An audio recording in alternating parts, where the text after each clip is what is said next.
Oke, salam semuanya. Hari ini saya ingin lanjut berbicara tentang wacana kolonial di dalam rangka kuliah kajian pasca kolonial ini, dan yang akan menjadi fokus kali ini adalah unsur gender dalam wacana kolonial. Nah, saya akan sekedar membahas beberapa aspek unsur gender dalam wacana kolonial yang sudah kita bahas sebelumnya. Jadi sekedar untuk mengulang, kita sudah membahas tentang berbagai jenis wacana kolonial, yaitu rasisme, ada orientalisme, juga ada misi pemberadaban. Nah, semuanya kalau kita lihat lebih dalam, ada unsur gendernya yang kadang-kadang justru cukup mencolok. Jadi itu yang ingin kita soroti hari ini. Nah, pertama terkait rasisme atau unsur ras.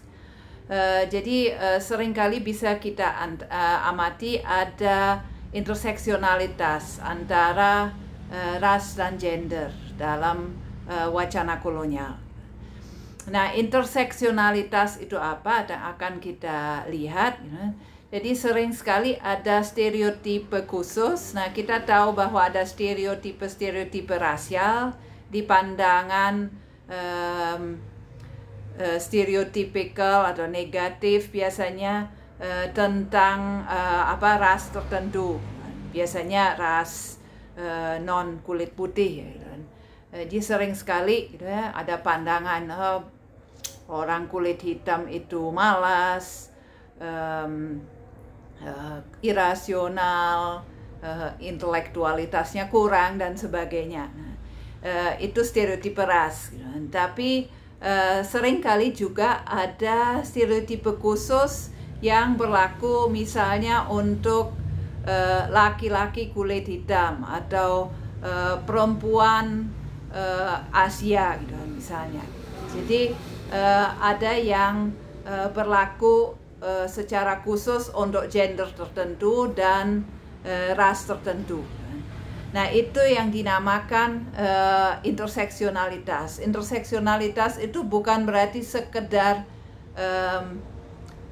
terjadi kedua-duanya, terjadi diskriminasi gender misalnya, dan diskriminasi atas dasar ras, tapi keduanya saling berlapis. Jadi ada ada diskriminasi yang dialami seseorang khusus karena dia dari gender dan dari ras tertentu sekaligus. Dua-duanya itu saling berinteraksi, berlapis. Itu yang disebut sebagai interseksionalitas. Misalnya sebagai contoh, ada stereotipe bahwa laki-laki Arab itu agresif. Makanya juga sering disangka teroris. Tapi ya sebelumnya pun sudah ada stereotipe semacam itu, agresif, suka berperang, suka bersikap kasar, atau stereotipe lain bahwa perempuan Asia itu lembut, penurut, itu bahkan tidak jarang menjadi semacam iklan ya gitu kan. Misalnya di sini saya menemukan website yang sampai saat ini menawarkan mail order brides. Mail order brides itu semacam istri yang bisa dipesan. Dulu memang lewat mail gitu ya, mungkin sekarang ya sebenarnya lewat internet. Jadi ya maksudnya semacam app untuk mencari pasangan. Di mana di sini Indonesian brides ditawarkan dengan karakteristik tertentu yang dianggap khas perempuan Asia atau khas perempuan Indonesia lebih khusus di sini. Jadi silakan dicek di websitenya ini kalau tertarik karakteristik apa yang diberikan pada perempuan-perempuan Indonesia ini, gitu kan, sehingga menjadi menarik untuk diajak berkenalan lewat website semacam itu. Jadi ya, tapi sering sekali stereotipenya itu, gitu kan, bahwa perempuan Asia itu penurut, tidak banyak permintaannya, gitu kan, tidak banyak komplainnya, gitu kan. Jadi ya yang seperti itu, gitu kan. Atau kalau sisi negatifnya ya mudah ditindas, gitu kan, tidak protes, tidak percaya diri. Baik, jadi itu interseksionalitas ras dan gender. Lebih lanjut juga sering terdapat stereotipe rasial berkaitan khusus dengan seksualitas. Jadi sering sekali berbeda per ras, gitu kan, yang mana yang dipandang menarik atau tidak menarik secara seksual oleh orang Barat.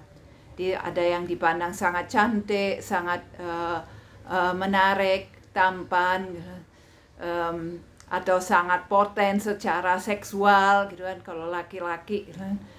Ada yang tidak, misalnya seperti di ilustrasi di gambar ini, memang di Barat sering ada pandangan bahwa laki-laki Asia itu justru dipandang tidak begitu seksi, tidak menarik, gitu, terlalu feminin mungkin, sedangkan perempuan Asia justru dipandang sangat menarik, eksotis, seksi dan sebagainya. Jadi bisa berbeda tergantung ras dan gender dalam kombinasinya itu. Jadi kembali ke interseksionalitas juga.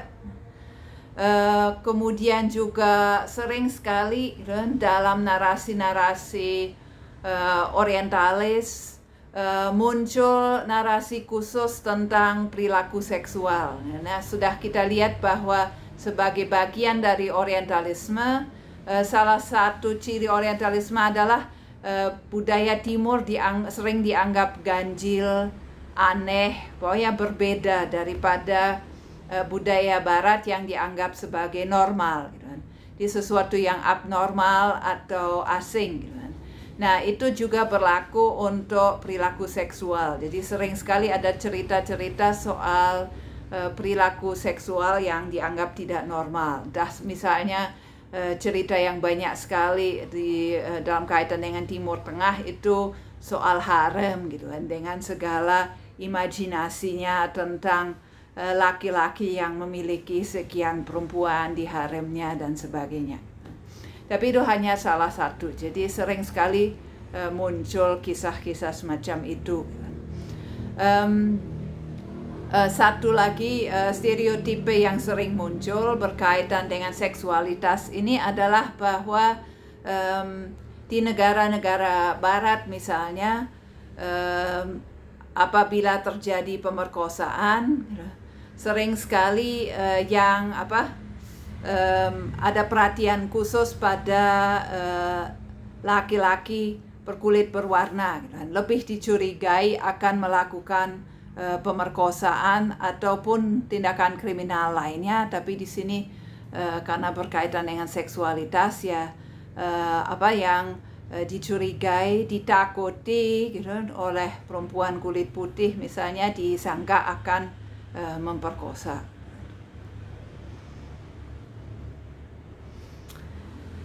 Nah, hierarki kolonial umumnya, gitu kan, di masa lalu itu memiliki unsur yang gender. Umumnya jadi hierarki rasial itu kan kalau misalnya di Hindia Belanda dulu, orang Eropa di atas, orang kulit putih, kemudian di bawahnya orang Asia lainnya, orang asing lainnya seperti Cina atau Arab, lalu di bawahnya pribumi. Nah, jadi ada hierarki semacam itu. Nah, dalam hierarki itu ada unsur gendernya juga. Jadi ya kalau ada relasi dari laki-laki yang statusnya lebih tinggi dengan perempuan yang statusnya lebih rendah, itu lebih ditoleransi daripada sebaliknya. Jadi laki-laki Belanda misalnya dengan perempuan pribumi itu masih ditoleransi, walaupun dalam perkembangannya juga tidak terlalu didukung. Sedangkan sebaliknya jarang kedengaran dan tidak ada institusinya, yaitu perempuan Belanda dengan atau perempuan Eropa lainnya dengan laki-laki pribumi. Itu misalnya kasus yang diceritakan di novel Salah Asuhan bagi yang mungkin pernah membacanya, Balai Pustaka Zaman Kolonial. Nah, di situ terjadi pernikahan semacam itu antara pribumi dengan bahkan bukan Eropa totok, tapi Indo yang berstatus sebagai orang Eropa. Nah, dan itu diceritakan sebagai sesuatu yang tidak pantas dan pada akhirnya membawa kesengsaraan. Jadi itu mencerminkan pandangan umum dan hierarki yang berlaku di saat itu. Nah, institusi yang memang terdapat di Hindia Belanda itu institusi pernyaian. Jadi seorang laki-laki Belanda, kadang-kadang juga laki-laki Cina yang kemudian memiliki semacam gundik orang pribumi, jadi tidak dipandang sebagai istri resmi, statusnya juga tidak sama dengan istri, tapi menjadi pasangannya dan melahirkan anak-anaknya. Nah, anak-anak dari hubungan semacam itu kemudian kalau ayahnya mengakui mereka dicatat sebagai orang Belanda. Sedangkan untuk kasus sebaliknya tadi, jadi antara perempuan Belanda dengan laki-laki pribumi itu tidak ada aturan semacam itu. Jadi tidak akan diakui sebagai orang Eropa.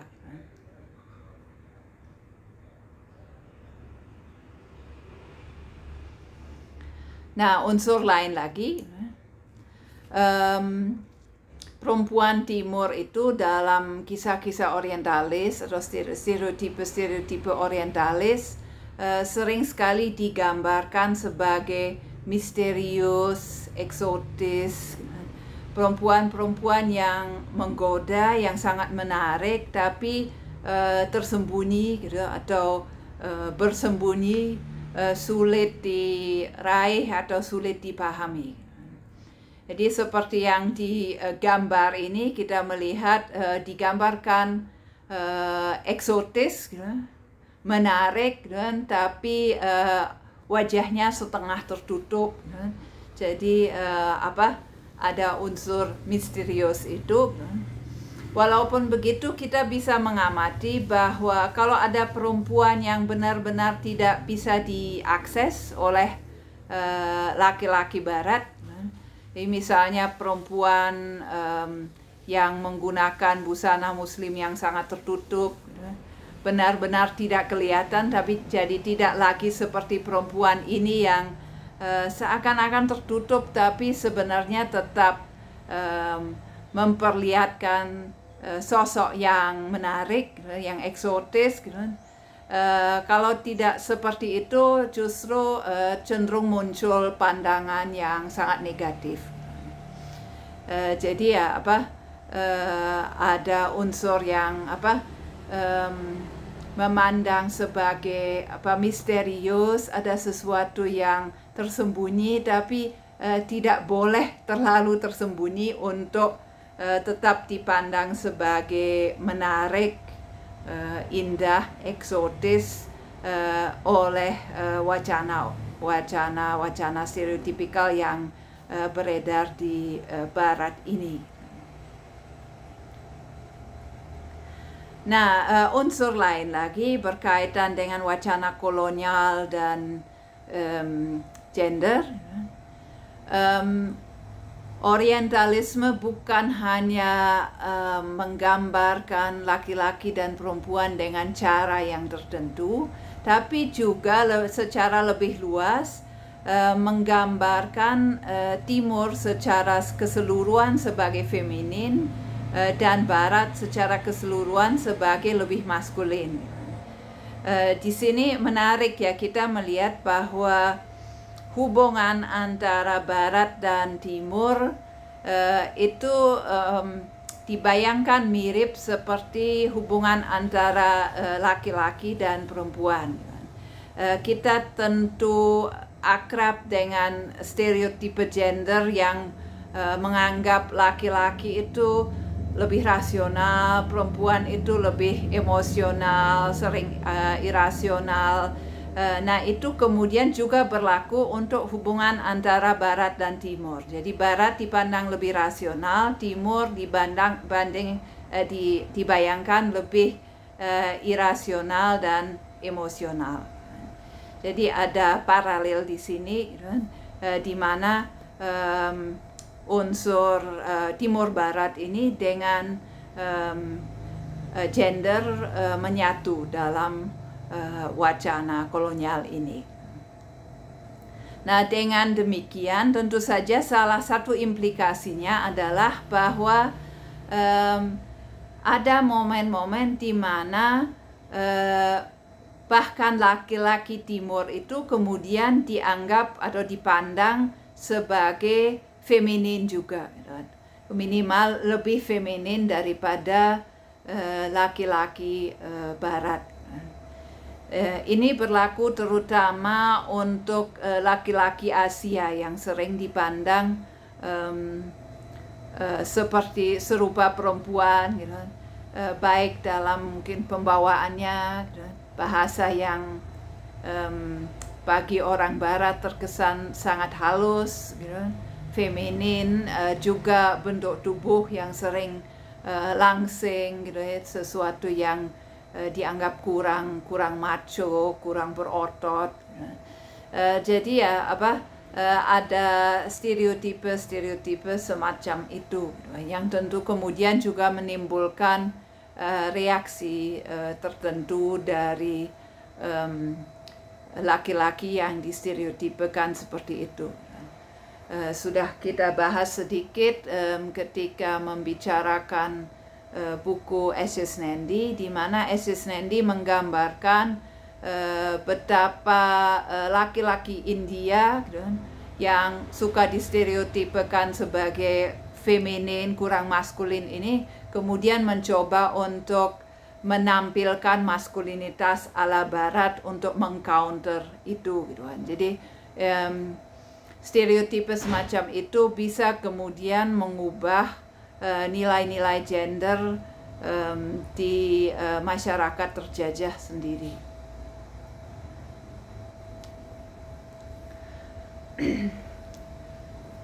Nah, kemudian kita beralih pada wacana kolonial yang satu lagi. Tadi kita banyak berbicara tentang rasisme dan orientalisme.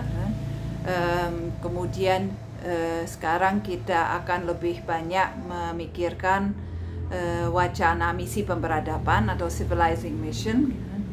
Nah, salah satu unsur yang sering disebut untuk mendeskripsikan sebuah masyarakat sebagai tertinggal atau kurang beradab, itu adalah ketidakadilan gender. Jadi unsur ini yang sering digunakan untuk legitimasi seakan-akan perlunya intervensi luar atau intervensi kolonial untuk mengatasi hal tersebut. Jadi misalnya di India sangat terkenal kasusnya karena Gayatri Spivak berbicara tentang kasus itu, yaitu kasus sati gitu, kasus di mana seorang janda gitu, ikut membakar diri atau ikut dibakar gitu, tergantung perspektif bagaimana kita memandangnya, ketika suaminya meninggal gitu, dan dibakar. Atau kasus yang jauh lebih baru gitu, ketika Amerika Serikat berintervensi di Taliban gitu, dengan alasan di Afghanistan dengan alasan bahwa di situ perempuan-perempuan ditindas oleh Taliban. Nah, jadi ya kasus-kasus seperti itu sering sekali dipakai sebagai legitimasi untuk imperialis atau penjajah Barat berintervensi. Jadi dengan alasan bahwa orang India ini menghormati perempuannya aja tidak bisa, mereka sampai membakar seorang janda misalnya, sehingga kesannya karena itu sangat sah orang Inggris tetap bertahan di India untuk menyelamatkan para perempuan ini. Argumen serupa dipakai tadi dalam kasus Amerika Serikat berintervensi di Afghanistan, seakan-akan itu diperlukan untuk menyelamatkan perempuan yang ditindas di situ. Di argumen-argumen seperti itu bisa kita lihat di banyak sekali kasus. Gayatri Spivak di salah satu tulisannya itu mendeskripsikan ini secara ironis dengan mengatakan, nah ini wacana white man saving brown woman from brown man. Jadi laki-laki kulit putih itu berpretensi menyelamatkan perempuan kulit coklat dari laki-laki kulit coklat. Jadi selalu intervensinya atas nama kita harus menyelamatkan perempuan-perempuan ini dari laki-laki mereka sendiri, laki-laki di budaya mereka sendiri. Nah, dengan demikian, dengan adanya wacana-wacana semacam itu, gender ini menjadi unsur cukup penting dalam wacana misi pemberadaban atau civilizing mission tadi. Jadi di situ feminisme sering sekali disalahgunakan sebagai bagian dari jenis wacana kolonial ini. Nah, ini dilakukan baik oleh penjajah yang sejatinya sebenarnya bukan feminis. Jadi misalnya pejabat kolonial yang laki-laki gitu, yang dalam beberapa kasus yang terdokumentasi justru kelihatan bahwa mereka di negara mereka sendiri sangat tidak mendukung emansipasi perempuan, tapi kemudian justru menggunakan argumen ini di tanah jajahan. Tapi hal yang sama juga sering dilakukan oleh feminis Barat yang bekerja tanpa kesadaran pasca kolonial. Dan ini kasus-kasus yang mungkin lebih rumit dan lebih menyedihkan karena sering sekali ini terjadi tanpa disadari dan bahkan dengan niat baik, dengan niat untuk membantu perempuan lain, tapi pada dasarnya tetap ada wacana semacam itu, wacana melihat yang lain sebagai kurang beradab, kemudian harus dibantu, diperadabkan oleh feminis Barat ini, harus diselamatkan katakanlah. Nah, jadi ini sekedar sekilas beberapa unsur gender dalam wacana-wacana kolonial yang sudah kita bahas sebelumnya. Selanjutnya bisa kita diskusikan di kelas. Terima kasih.